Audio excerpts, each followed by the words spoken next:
जय हिंद। स्वागत है आप सभी का अपने यूट्यूब परिवार बीए सेमेस्टर वाला में। आज के इस क्लास में हम लोग कवर करेंगे बीए फोर्थ सेमेस्टर इकोनॉमिक्स यानी अर्थशास्त्र। अर्थशास्त्र में आपके पेपर का नाम है money, banking and public finance. ठीक है।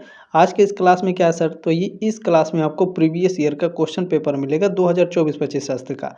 और भी मैंने क्वेश्चन पेपर सॉल्व कराया है अलग अलग विश्वविद्यालय के। डिस्क्रिप्शन बॉक्स में प्लेलिस्ट का लिंक है। इस क्लास को अटेंड करने के बाद जाकर के आप सारे क्लासेस अटेंड कर लीजिएगा। ठीक है। इस क्लास में टोटल आपके 100 एमसीक्यूएस है, ध्यान रखिएगा, मोस्ट इंपॉर्टेंट एमसीक्यूएस हैं।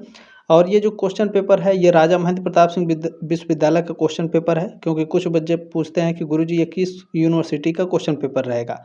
तो ये राजा महेंद्र प्रताप सिंह विश्वविद्यालय का क्वेश्चन पेपर है। और आप लोगों का जो एग्जाम है राजा महेंद्र प्रताप सिंह विश्वविद्यालय अलीगढ़ में और उससे संबंधित सभी कॉलेज में 2 मई 2026 को, उसी दिन सिद्धार्थ यूनिवर्सिटी कपिलवस्तु विश्वविद्यालय में भी आपके 2 मई 2026 को एग्जाम होने वाले हैं इकोनॉमिक्स के। बाकी डॉक्टर भीमराव अम्बेडकर यूनिवर्सिटी में आपके 4 मई को एग्जाम होंगे। महात्मा ज्योतिबा फुले रोहिलखंड विश्वविद्यालय में आपके 10 मई को एग्जाम होंगे। बाकी जो चौधरी चरण सिंह यूनिवर्सिटी है मेरठ विश्वविद्यालय, आप लोगों का डेट शीट नहीं आया है तो ध्यान रखिएगा, आप लोगों के लिए भी ये क्लास मोस्ट इंपॉर्टेंट रहेगा। ठीक है ना। माँ पटेश्वरी बलरामपुर विश्वविद्यालय का भी अभी डेट शीट नहीं आया है। तो देखें, जितने भी उत्तर प्रदेश में यूनिवर्सिटी हैं और उससे एफिलेटेड कॉलेज हैं सभी बच्चे इस क्लास को अटेंड कर सकते हैं। ठीक है। बशर्ते आपके पेपर का नाम सेम होना चाहिए। चलिए क्लास को स्टार्ट करते हैं।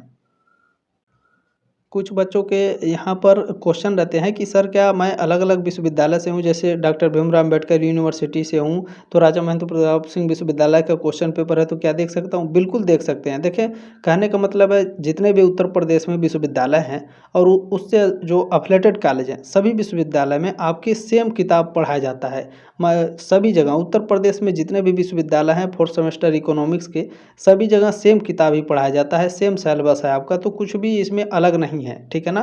तो ये ना सोचिए कि ये हमारे विश्वविद्यालय का क्वेश्चन पेपर नहीं है तो हम इसे नहीं पढ़ेंगे, ऐसा नहीं है। ठीक है ना। सेम सिलेबस है, सेम किताब आपको पढ़ाया जाता है पूरे उत्तर प्रदेश में सभी जगह पर। ठीक है ना। चलिए, इसमें पहला क्वेश्चन देख लीजिएगा। पूछा गया आपसे कि भारत का सबसे बड़ा राष्ट्रीयकृत बैंक कौन सा है। राष्ट्रीयकृत बैंक पूछा है तो यहाँ पर आपका एसबीआई होगा। ठीक है ना। एसबीआई, सी ऑप्शन राइट है क्वेश्चन नंबर पहले का। ठीक है ना। ध्यान रखिएगा, यहाँ पर कुछ बच्चे कह रहे थे कि आरबीआई होगा, आरबीआई नहीं होगा क्योंकि यहाँ राष्ट्रीयकृत बैंक पूछा है भारत का सबसे बड़ा, तो एसबीआई है। ठीक है ना, स्टेट बैंक ऑफ इंडिया।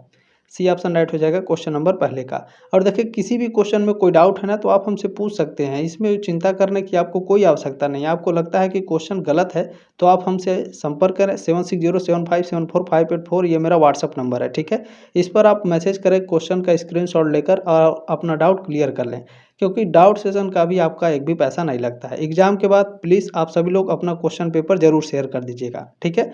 चलिए, दूसरा क्वेश्चन है कि निम्नलिखित में से कौन सा मुद्रा का कार्य है। ठीक है ना। मुद्रा का कार्य क्या है, मनी का काम क्या होता है, तो विनिमय का माध्यम होता है। ठीक है ना। मीडियम ऑफ एक्सचेंज, मूल्य का मापक होता है, मीडियम ऑफ वैल्यू, और स्टोर ऑफ वैल्यू, मूल्य का संचय भी मुद्रा का कार्य होता है। डी ऑप्शन राइट है क्वेश्चन नंबर दूसरे का। ठीक है। चलिए, क्वेश्चन नंबर 3 आपसे पूछा गया है, किस वर्ष 14 बैंकों का एक साथ राष्ट्रीयकृत किया गया था।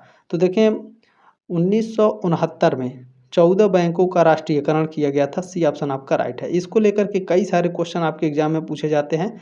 जो 14 बैंकों का राष्ट्रीयकरण है पूछता है किस पंचवर्षीय योजना के तहत 14 बैंकों का राष्ट्रीयकरण किया गया था। तो ध्यान रखिएगा।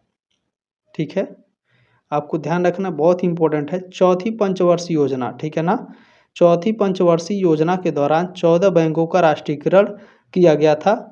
और चौथी पंचवर्षीय योजना कब से कब तक चली, तो 1969 से लेकर के और 5 साल इसमें जोड़ देंगे। ठीक है ना। 9 5 आपका 14 हो गया और ये 7 हो गया और ये हो गया आपका। ठीक है। ठीक है, ये हो गया 9, 1974। ठीक है ना। 1969 से लेकर के 1974 तक आपका चौथी पंचवर्षीय योजना चली थी और इसी दौरान आपका 14 बैंकों का राष्ट्रीयकरण किया गया था। उस समय प्रधानमंत्री कौन थी, तो उस समय प्रधानमंत्री थी इंदिरा गांधी। उन्हीं के शासनकाल में 14 बैंकों का राष्ट्रीयकरण किया जाता है। ठीक है। अब आपके एग्जाम में पूछता है कि 6 बैंकों का राष्ट्रीयकरण कब किया गया था। ठीक है ना। तो याद रखिएगा, 1980 में 6 बैंकों का राष्ट्रीयकरण किया गया था। ठीक है ना। चलिए, देखिए, क्वेश्चन नंबर 4 आपसे पूछा गया है, चलिए क्वेश्चन नंबर 4 है, मुद्रा वह है जो मुद्रा का कार्य करे। यह परिभाषा किसके द्वारा दी गई? यह परिभाषा दी गई है हार्टले विदर्स के द्वारा। ठीक है, मोस्ट इंपोर्टेंट रहेगा ये क्वेश्चन। डी ऑप्शन राइट है क्वेश्चन नंबर 4 का। नेक्स्ट क्वेश्चन देखिए, प्रश्न नंबर 5 आपसे पूछा गया है कि अंकित मूल्य उसके आंतरिक मूल्य से अधिक है कहलाता है। जब अंकित मूल्य उसके आंतरिक मूल्य से अधिक होता है तब वह सांकेतिक मुद्रा कहलाती है, token money. C option right है क्वेश्चन नंबर 5 का। अगला क्वेश्चन देख लेंगे, प्रश्न नंबर 6 आपसे पूछा गया है, घटिया मुद्राएं बढ़िया मुद्राओं को चलन से बाहर कर देती हैं। यहाँ घटिया लिखा है तो यहाँ कभी कभी खराब मुद्रा, ठीक है ना, वर्ड सही से यूज नहीं किया गया है यहाँ पर। जो खराब मुद्राएं होती हैं वो बढ़िया मुद्राओं को चलन से बाहर कर देती हैं, यह कथन है। यह कथन आपका ग्रेसम के नियम का है। ये ऑप्शन राइट है क्वेश्चन नंबर 6वें का। ठीक है, चलिए 7 नंबर क्वेश्चन क्या है, देखिए मैं आपको बता रहा हूँ, इनकी कोई गलती नहीं है पेपर बनाने वालों की। जो आपका क्या होता है, इंग्लिश में आपका क्वेश्चन पेपर बनाया जाता है और हिंदी में उसे ट्रांसलेट किया जाता है। तो क्या होता है, ट्रांसलेशन के दौरान आपकी गलतियाँ होती हैं। ठीक है ना। चलिए 7 नंबर क्वेश्चन है क्या है, मुद्रा के प्राथमिक कार्य हैं। मुद्रा के प्राथमिक कार्य होते हैं विनिमय का माध्यम तथा मूल्य का मापन। ठीक है ना, medium of exchange and measure of value. B option right है क्वेश्चन नंबर 7वें का। चलिए प्रश्न नंबर 8 देख लेंगे, पूछा गया है आपसे कि पूंजीवादी अर्थव्यवस्था में केंद्रीय समस्याओं का हल होता है। पूंजीवादी अर्थव्यवस्था में केंद्रीय समस्याओं का हल होता है क्या? कीमत तंत्र के द्वारा हल होता है, ठीक है ना, प्राइस मैकेनिज्म के द्वारा। ऑप्शन नंबर बी राइट है क्वेश्चन नंबर 8वें का। ठीक है, चलिए अगला प्रश्न देखेंगे, प्रश्न नंबर 9 पूछा है, मिश्रित अर्थव्यवस्था यानी मिक्स इकोनॉमी में मुद्रा की भूमिका है। मिश्रित अर्थव्यवस्था में मुद्रा की भूमिका क्या होती है? तो योजनाओं का निर्माण होता है, सार्वजनिक क्षेत्रों के लेखांकन में और विदेशी विनिमय की आवश्यकता। ये सभी मिश्रित अर्थव्यवस्था मुद्रा की भूमिकाएं हैं। डी ऑप्शन राइट है क्वेश्चन नंबर 9 का। ठीक है, चलिए अगला क्वेश्चन देखिए, लाइक भी कर देंगे और चैनल को प्लीज़ सब्सक्राइब कर लीजिएगा। 5th और 6th सेमेस्टर में भी आपको क्वेश्चन पेपर मिल जाएगा, ये BA सेमेस्टर वाला की जिम्मेदारी है। ठीक है, चलिए केवल आप लोगों को सपोर्ट करना है। ठीक है, चलिए 10 नंबर क्वेश्चन क्या है, मुद्रा वह धुरी है जिसके चारों ओर अर्थविज्ञान चक्कर लगाता है। यह कथन किस अर्थशास्त्री का है? तो यह कथन मार्शल का है, यानी अल्फ्रेड मार्शल का। 10वें का ऑप्शन नंबर 1 करेक्ट है आपका। नेक्स्ट क्वेश्चन 11 नंबर पूछा गया है, अंतर्राष्ट्रीय मुद्रा कोष यानी IMF, ठीक है ना, IMF का फुल फॉर्म पूछा जाता है इंटरनेशनल मॉनेटरी फंड। ठीक है, इसकी स्थापना करी गई थी 1944 में। ऑप्शन में है नहीं, 45 है तो कोई बात नहीं। ऑप्शन नंबर ए पर आप लोग गोला लगा लेंगे OMR शीट पर अगर आएगा तो, लेकिन याद रखिएगा 1944 में इसकी स्थापना करी गई थी। ठीक है, अच्छा पूछता है एक क्वेश्चन यहाँ से कि जो अंतर्राष्ट्रीय मुद्रा कोष है ना, इसकी स्थापना किस सम्मेलन में की गई थी? तो इसकी स्थापना की गई थी, ठीक है, ब्रेडन, ठीक है, ब्रेडन वुड्स सम्मेलन। ठीक है ना, ब्रेडन वुड्स सम्मेलन में अंतर्राष्ट्रीय मुद्रा कोष की स्थापना करी गई थी। चलिए अगला क्वेश्चन देखिएगा, 12 नंबर आपसे पूछा गया है स्वर्णमान। ठीक है ना, क्या कह रहा है, स्वर्णमान अपनाने वाला प्रथम देश कौन सा था? मोस्ट इंपोर्टेंट क्वेश्चन रहेगा। स्वर्णमान अपनाने वाला ब्रिटेन यानी यूनाइटेड किंगडम सबसे पहले देश था। ठीक है ना, सर्वप्रथम यानी सबसे पहला देश कौन था जिसने स्वर्णमान अपनाया था? स्वर्णमान अपनाया था तो वो UK ब्रिटेन होगा। ठीक है, डी ऑप्शन आपका राइट है। अगला क्वेश्चन देख लेंगे, 13 नंबर पूछा गया है, पत्र मुद्रामान को इस नाम से भी जाना जाता है। जो पेपर मनी है इसको किस नाम से जाना जाता है?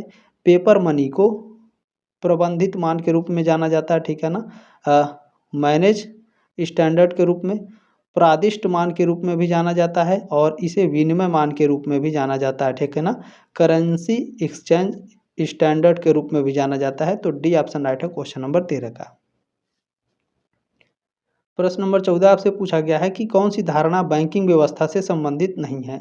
कौन सी धारणा है? तो देखिए, बैंक दर है, नगद आरक्षित अनुपात, cash reserve ratio, credit creation और बैंक रेट। ये सभी क्या हैं? ये सभी बैंकिंग क्या है, बैंकिंग व्यवस्था की धारणाएं हैं। लेकिन राजकोषीय घाटा ये आपका बैंकिंग व्यवस्था की ठीक है ना, बैंकिंग व्यवस्था की धारणा नहीं है।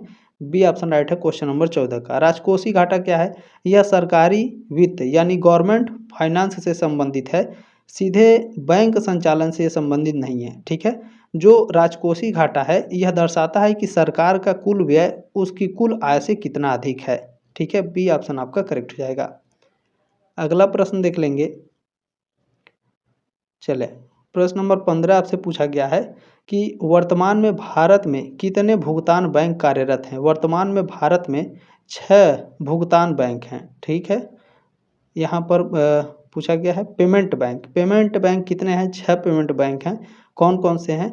एयरटेल पेमेंट बैंक है, दूसरा है आपका इंडिया पोस्ट पेमेंट बैंक, तीसरा है आपका फिनो पेमेंट्स बैंक, चौथा है आपका जियो पेमेंट्स बैंक, पांचवा है कौन?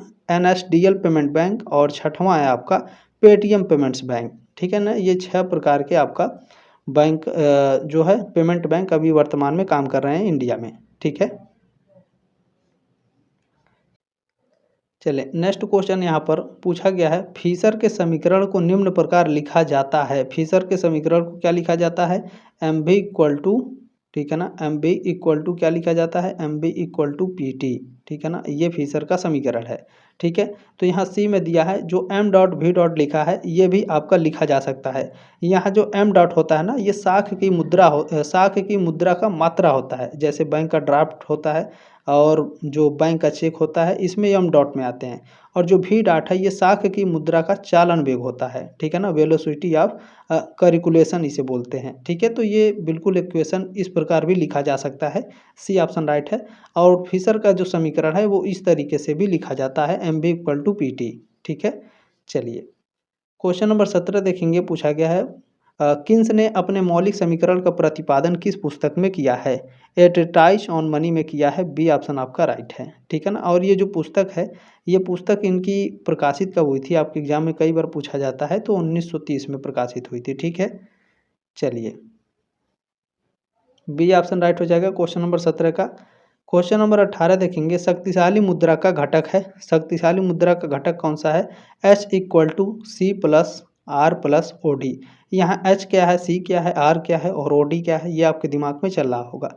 उच्च शक्तिशाली मुद्रा, हाई पावरेड मनी। ठीक है, या फिर मौद्रिक आधार। जो यहाँ पर एच है वो क्या है? वो मौद्रिक आधार है। जो आपका सी है, ठीक है, ये करेंसी है। करेंसी यानी जनता के पास मौजूद जो करेंसी होती है नोट और सिक्कों के रूप में, ये सी है। आर क्या है?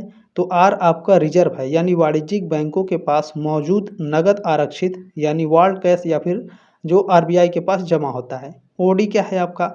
ओडी है अदर डिपॉजिट, इसे अदर डिपॉजिट कहा जाता है। आरबीआई के पास अन्य जमा जैसे विदेशी केंद्रीय बैंक, वित्तीय संस्थान या फिर सरकार की जो जमाएं होती हैं वो अदर डिपॉजिट में आती है। ठीक है ना, ध्यान रखिएगा। सी ऑप्शन राइट हो क्वेश्चन नंबर 18 का।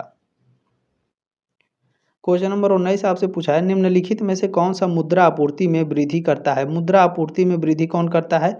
रेपो रेट का घटना, खुले बाजार में सिक्योरिटी खरीदना, नगद कोष अनुपात घटाना, ये सभी क्या हैं? ये सभी आपके क्या हैं?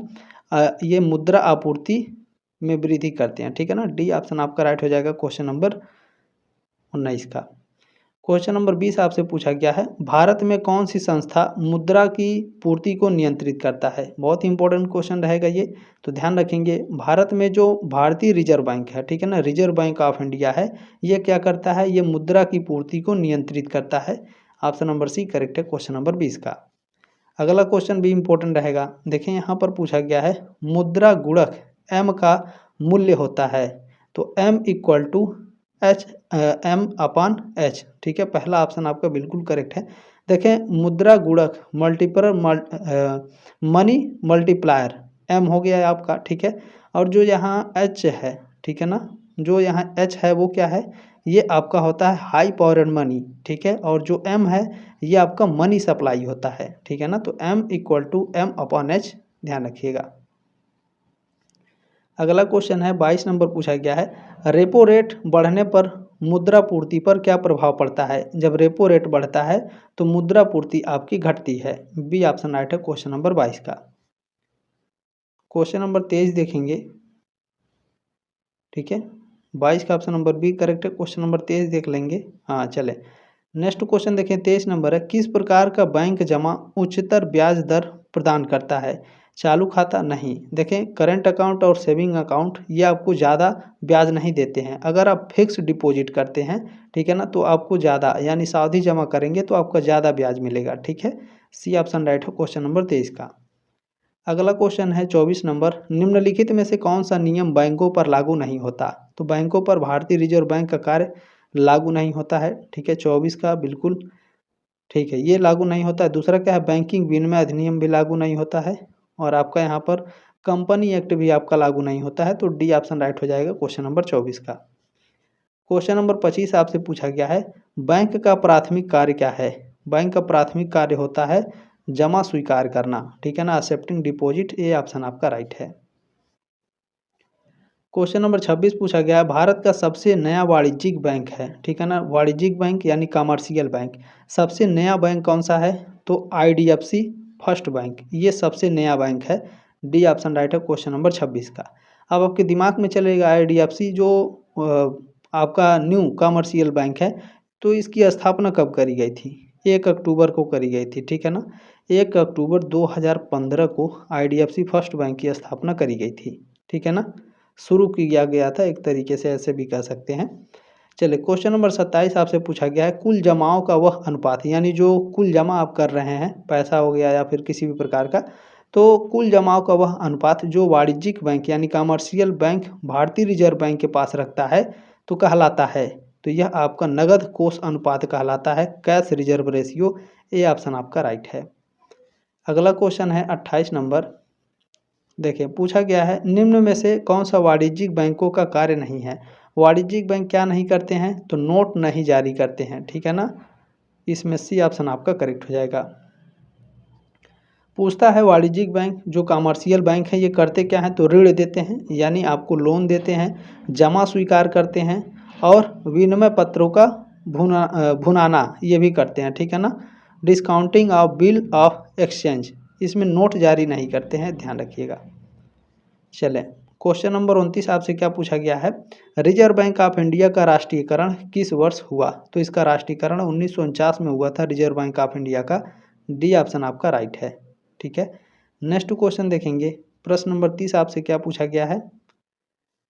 चलिए, प्रश्न नंबर 30 है, भारत का वित्तीय वर्ष है यानी फाइनेंशियल ईयर क्या है? तो 1 अप्रैल से 31 मार्च भारत का वित्तीय वर्ष है। बी ऑप्शन आपका राइट है। जैसे आपका साल कब शुरू होता है? 1 जनवरी से और 31 दिसंबर तक। और भारत का जो वित्तीय वर्ष है वो 1 अप्रैल से शुरू होता है 31 मार्च तक, यानी इसका 1 साल हो गया और आपका 1 साल हो गया। ये न्यू ईयर वाला है। और भाई मैं आपको समझाने के लिए बता रहा हूँ। ठीक है, भारत का जो वित्तीय वर्ष है वो 1 अप्रैल से शुरू होता है, यानी 1 अप्रैल से नया साल शुरू होता है। ठीक है, ऐसे याद रखेंगे तो हमेशा याद रहेगा। नेक्स्ट क्वेश्चन है, करेंसी के निर्गमन का संपूर्ण अधिकार है, यानी जो करेंसी होता है हमारे देश का उसको जारी करने, निर्गमन यानी जारी करने का, तो जारी करने का जो संपूर्ण अधिकार है वो किसके पास है? तो RBI यानी रिजर्व बैंक ऑफ इंडिया के पास है और सेंट्रल बैंक। ठीक है, तो दोनों, सी ऑप्शन आपका राइट है क्वेश्चन नंबर 31 का। चलिए, क्वेश्चन नंबर 32 आपसे पूछा गया है, लीज बैंक योजना का शुभारंभ हुआ। लीज बैंक योजना कब शुरू किया गया था? 1970 में। ठीक है ना, बी ऑप्शन राइट है क्वेश्चन नंबर 32 का। और इसको शुरू किसके द्वारा किया गया था या फिर, ठीक है, ये जो लीज बैंक योजना है ये पूछता है कि इसकी किस समिति के द्वारा इसका शुभारंभ किया गया था या फिर कौन सी योजना के द्वारा शुरू किया गया था। बहुत ही डीपली ये क्वेश्चन पूछा जाता है, तो याद रखिएगा, जो लीज बैंक योजना है इस योजना की जो सिफारिश है वो गाडगिल अध्यक्ष दल और नरीमन समिति द्वारा की गई थी। ठीक है, मैं लिख दे रहा हूँ, आपको याद हो जाएगा। ठीक है, गाडगिल, ठीक है, याद रखिएगा, इंपॉर्टेंट क्वेश्चन है। गाडगिल, ठीक है, गाडगिल अध्यक्ष दल और किसके द्वारा? नरीमन, ठीक है, नरीमन समिति। ठीक है, नरीमन समिति, गाडगिल अध्यक्ष और नरीमन समिति के द्वारा इसकी सिफारिश की गई थी लीड बैंक योजना की।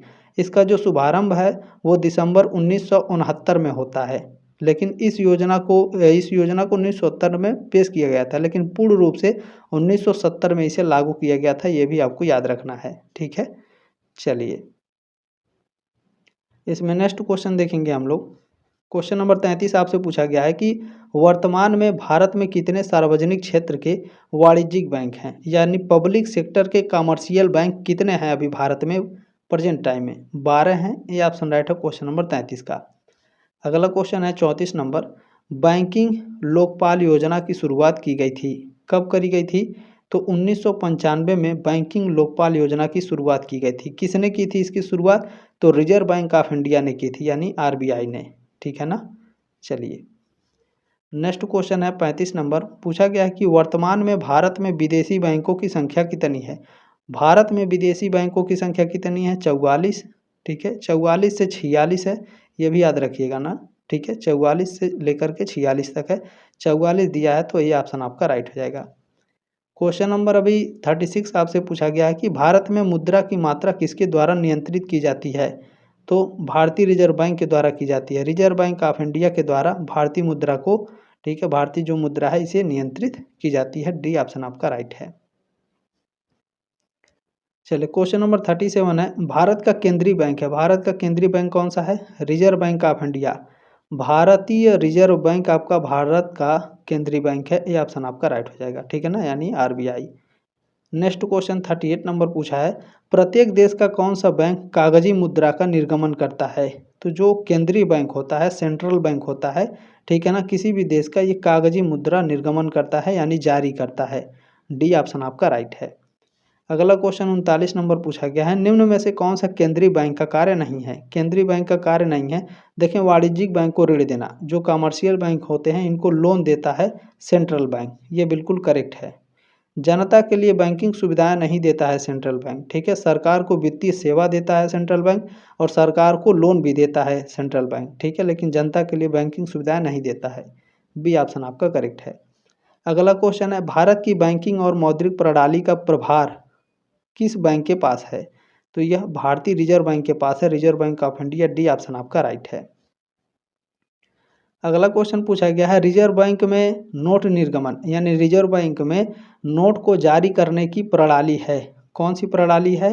तो न्यूनतम कोष प्रणाली है, ठीक है, मिनिमम रिजर्व सिस्टम है। बी ऑप्शन राइट है क्वेश्चन नंबर 41 का।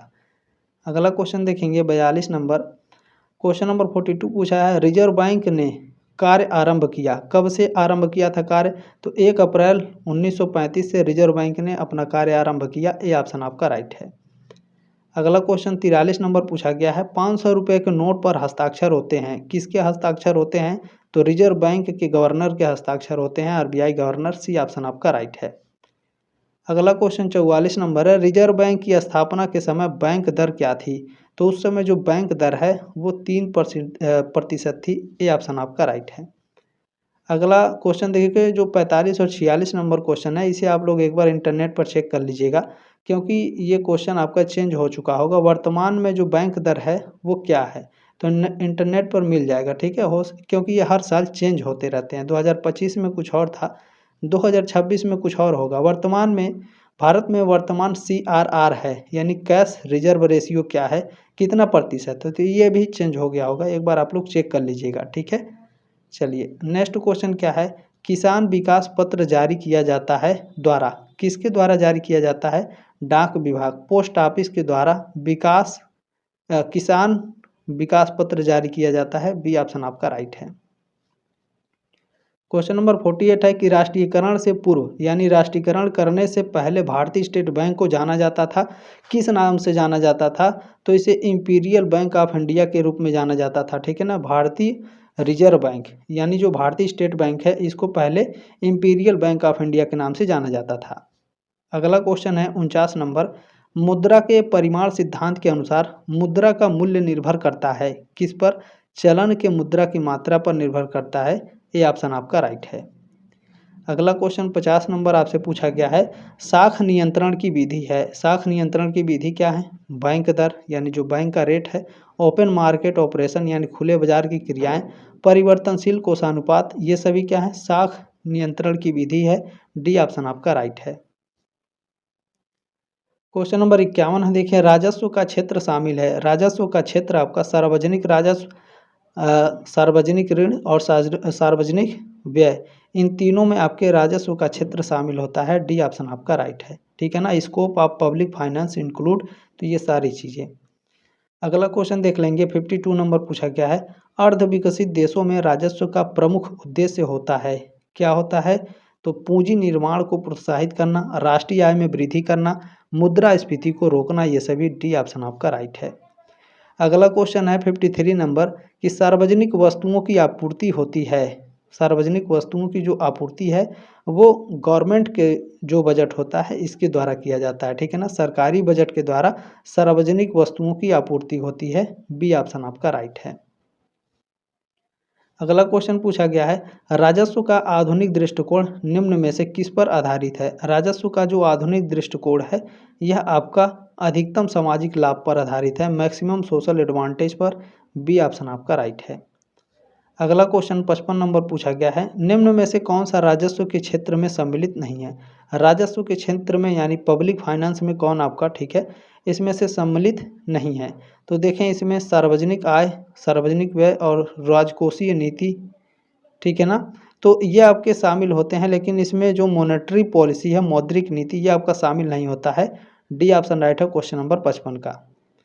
अगला क्वेश्चन देखेंगे 56 नंबर आपसे पूछा गया है, लोक व्यय का उत्पादन पर पड़ता है, प्रत्यक्ष प्रभाव पड़ता है यानी impact of public expenditure on production, production पर क्या, उत्पाद पर क्या प्रभाव पड़ता है लोक व्यय का? प्रत्यक्ष और अप्रत्यक्ष, डायरेक्ट इम्पैक्ट और इनडायरेक्ट इम्पैक्ट दोनों पड़ता है, सी ऑप्शन आपका राइट है। अगला क्वेश्चन है 57 नंबर पूछा गया है कि डाल्टन के अनुसार सामाजिक लाभ सिद्धांत की आर्थिक कसौटी है कौन सी? तो उत्पादन में सुधार, आर्थिक साधनों का संकेंद्रण और रोजगार की स्थिति, ये सभी डाल्टन के अनुसार सामाजिक लाभ के सिद्धांत हैं, डी ऑप्शन आपका राइट है, ठीक है। चलिए अगला क्वेश्चन देखेंगे, 58 नंबर पूछा गया है, अधिकतम सामाजिक लाभ के सिद्धांत को किसने दिया? मोस्ट इंपॉर्टेंट क्वेश्चन रहेगा ये, principle of maximum social advantage theory किसने दिया भैया? तो ये आपका दिया गया है डाल्टन के द्वारा, सी ऑप्शन आपका राइट हो जाएगा। चलिए नेक्स्ट क्वेश्चन 59 नंबर है, पूंजीवाद अर्थव्यवस्था, पूंजीवादी अर्थव्यवस्था संचालित होती है, ठीक है ना, जो कैपिटलिज्म इकोनॉमी है ये किसके द्वारा संचालित होती है? तो कीमत तंत्र के द्वारा, प्राइस मैकेनिज्म के द्वारा आपका कैपिटलिज्म इकोनॉमी संचालित होती है, ये ऑप्शन आपका राइट है। नेक्स्ट क्वेश्चन है, एकाधिकार में सीमांत लागतें हैं, ठीक है ना, मार्जिनल कॉस्ट इन मोनोपोली, एकाधिकार में सीमांत लागतें हैं, कीमत से कम होती हैं, ठीक है ना, the price is less than, marginal cost in a monopoly, the price is less than, ठीक है, एकाधिकार में सीमांत लागतें कीमत से कम होती हैं, ये ऑप्शन आपका राइट है। अगला क्वेश्चन देखेंगे, 61 नंबर पूछा गया है, मौद्रिक नीति का उद्देश्य है, मॉनेटरी पॉलिसी का उद्देश्य क्या होता है? तो आय स्थिरता, आय विकास और विनिमय स्थिरता, ठीक है ना, इनकम स्टेबिलिटी, इकोनॉमिक ग्रोथ और एक्सचेंज स्टेबिलिटी, ये सभी डी ऑप्शन आपका राइट है। चलिए अगला क्वेश्चन पूछा गया है, वेगनर नियम संबंधित है, जो वेगनर नियम है ये किससे संबंधित है? सार्वजनिक व्यय से संबंधित है, पब्लिक एक्सपेंडिचर से, सी ऑप्शन राइट है क्वेश्चन नंबर 62 का, ठीक है। चलिए क्वेश्चन नंबर 63 आपका पूछा गया है, वित्त आयोग की नियुक्ति प्रत्येक वर्ष की जाती है 5 साल में, बी ऑप्शन आपका राइट है 63 का। क्वेश्चन नंबर 64 पूछा गया है, भारतीय कर प्रणाली है, भारतीय जो टैक्स सिस्टम है वो कैसा है? आनुपातिक है, प्रगतिशील है, प्रतिगामी है या अधोगामी है? तो प्रगतिशील है, ठीक है, बी ऑप्शन राइट है क्वेश्चन नंबर 64 का।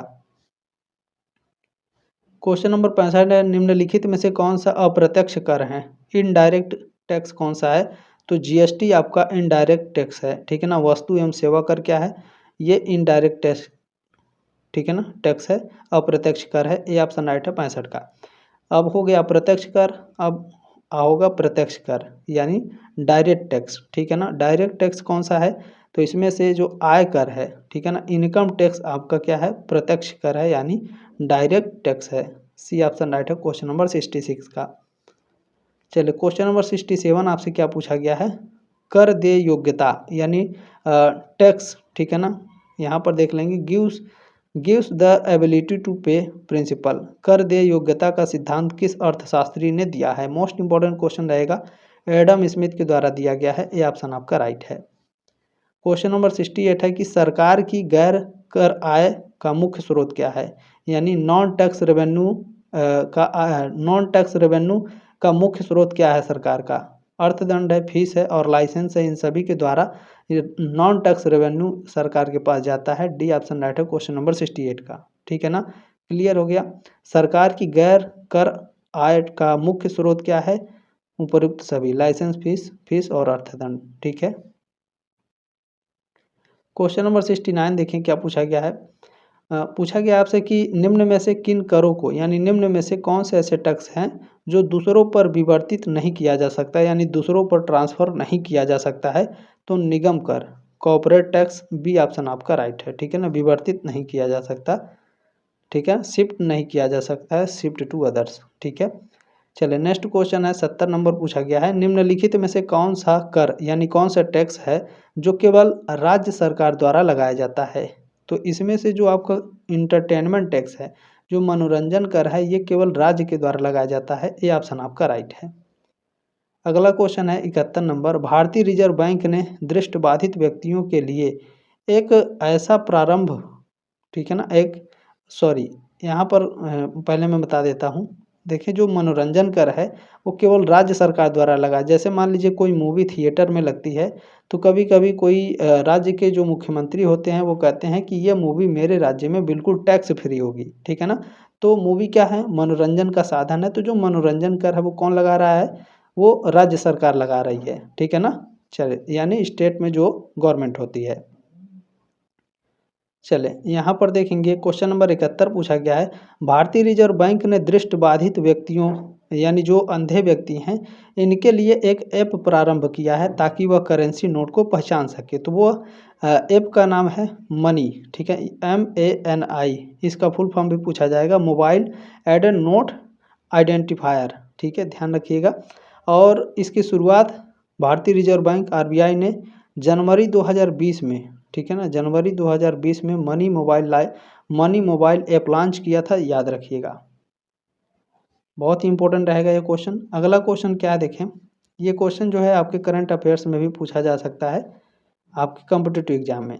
देखिए नेक्स्ट क्वेश्चन है कि नगदी शेष समीकरण, यानी आपका यहाँ पर क्या पूछा जा रहा है? Cash balance equation M=KPY was given by. ठीक है, नगद शेष समीकरण M=KPY किसके द्वारा दिया गया था? तो यह अल्फ्रेड मार्शल ने दिया था। ये ऑप्शन राइट है 72 का। नेक्स्ट क्वेश्चन है 73 नंबर। मुद्रा परिमाण सिद्धांत में पीगू द्वारा दिया गया समीकरण है मुद्रा परिमाण सिद्धांत। ठीक है, Pigou's equation is quantity theory of money is. ठीक है ना, तो इनका कौन सा है? P=KR/M। बी ऑप्शन राइट है क्वेश्चन नंबर 73 का। नेक्स्ट क्वेश्चन यहाँ पे पूछा गया है, करारोपण का सर्वाधिक स्वीकृति प्राप्त सिद्धांत है, कौन सा है? तो कर देय योग्यता सिद्धांत है, एबिलिटी टू पे थियरी। ए ऑप्शन आपका राइट है क्वेश्चन नंबर 74 का। ठीक है ना, चले। अच्छा, एडम स्मिथ का एक बहुत ही फेमस किताब है, ठीक है ना, कहाँ गए एडम स्मिथ? चले अभी आगे मैं बता दूंगा। ठीक है, नेक्स्ट क्वेश्चन इसमें देख लीजिए, क्वेश्चन नंबर 75 है। CBDT का मतलब है, यहाँ पर फुल फॉर्म पूछा गया है CBDT का। CBDT का फुल फॉर्म क्या है? Central board of direct taxes, केंद्रीय प्रत्यक्ष कर बोर्ड। बी ऑप्शन राइट है क्वेश्चन नंबर 75 का। ध्यान से देख लीजिएगा, कंफ्यूज मत होइएगा एग्जाम में। देखिए यहाँ पूछा गया है CBDT द्वारा नियंत्रित किया जाता है, किसके द्वारा? केंद्र सरकार के द्वारा या फिर राज्य सरकार के द्वारा? तो जो CBDT है ये सेंट्रल गवर्नमेंट आपका नियंत्रित करती है, केंद्रीय सरकार आपको इसको नियंत्रित करती है CBDT को। ठीक है, ये ऑप्शन राइट है क्वेश्चन नंबर 76 का। क्वेश्चन नंबर 77 चले, पूछा गया है आपसे कि मूल्य अनुसार, ठीक है ना, पूछा गया है कि मूल्य अनुसार कर लगाया जाता है। ठीक है ना, मूल्य अनुसार जो ड्यूटी है, यहाँ पर कर को ड्यूटी लिखा गया। ठीक है ना, मूल्य अनुसार जो ड्यूटी है वो लगाया जाता है। तो यह लगाया जाता है मूल्य अनुसार, वैल्यू के अनुसार आपका वैल्यू ड्यूटी, मूल्य अनुसार आपका जो ड्यूटी है उसे लगाया जाता है।